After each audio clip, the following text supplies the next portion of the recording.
नेते बेळगाव भागाला केंद्रशासित प्रदेश करावा अशी मागणी केली आणि त्यावरती तुम्ही निवेदन केलं, काय भूमिका मांडली शासनाची? खरं म्हणजे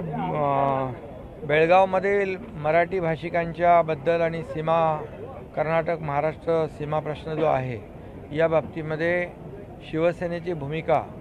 बाळासाहेब हिंदू हृदय सम्राट बाळासाहेबांची भूमिका सुरुवातीपासून त्यांच्या बाजूची राहिली आहे आणि बेळगावमधील मराठी भाषिकांच्या मागे शिवसेना खंबीरपणे उभी आहे आणि सरकार देखील महाराष्ट्र सरकारने देखील एक मताने ठराव करून त्यांना पाठिंबा दिलेला आहे आणि बेळगाव संदर्भामध्ये माझी भूमिका देखील जिव्हाळ्याची आहे, कारण 1986 साली जे आंदोलन झालं त्यामध्ये देखील सीमा आंदोलनामध्ये मी बेळगावच्या तुरुंगात देखील होतो आणि त्यामुळे बेळगावच्या मराठी भाषिकांच्याबद्दल जे जिव्हाळ्याचे संबंध जे आहेत ते गेल्या अनेक वर्षापासूनचे आहेत आणि मी जेव्हा मुख्यमंत्री होतो त्यावेळेस देखील केंद्रीय गृहमंत्री अमित शाह साहेबांनी एक महाराष्ट्राचा मुख्यमंत्री आणि कर्नाटकचा मुख्यमंत्री यांची एक संयुक्त बैठक बोलवली होती आणि त्या बैठकीमध्ये देखील हे प्रकरण सर्वोच्च न्यायालयामध्ये न्यायप्रविष्ट असल्यामुळे या ठिकाणी मराठी भाषिकांवर कुठलाही अन्याय होऊ नये, अत्याचार होऊ नये अशा प्रकारची भूमिका कर्नाटक सरकारने घ्यावी अशा प्रकारच्या देखील स्पष्ट सूचना केंद्रीय गृहमंत्री अमित शाह साहेबांनी केल्या होत्या आणि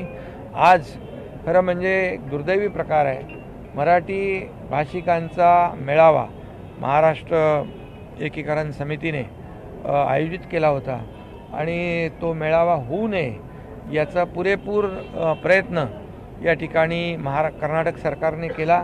कर्नाटक सरकारने एक दडपशाही केली आणि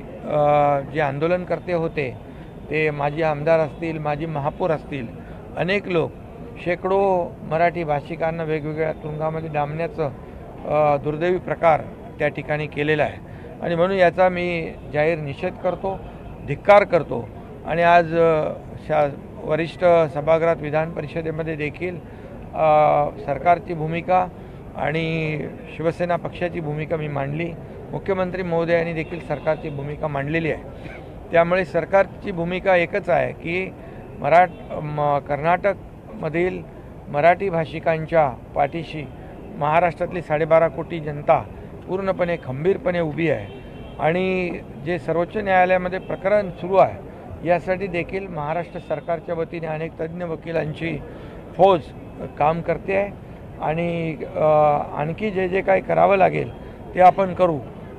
त्याचबरोबर सीमावर्ती भागामध्ये देखील अनेक शैक्षणिक संस्था आहेत, त्यांना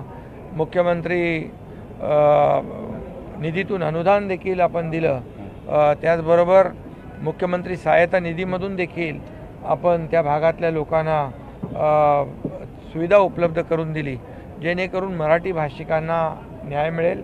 आणि म्हणून मराठी भाषिकांच्या मागे पूर्णपणे महाराष्ट्र खंबीरपणे उभा आहे. त्याचबरोबर एक दुसरा प्रकार मुख्यमंत्री महोदयांनी सांगितलं की त्यांच्या सभागृहामध्ये स्वातंत्र्यवीर सावरकरांची प्रतिमा जी आहे ही काढण्याच्याबद्दल प्रयत्न सुरू आहे. त्या बाबतीत देखील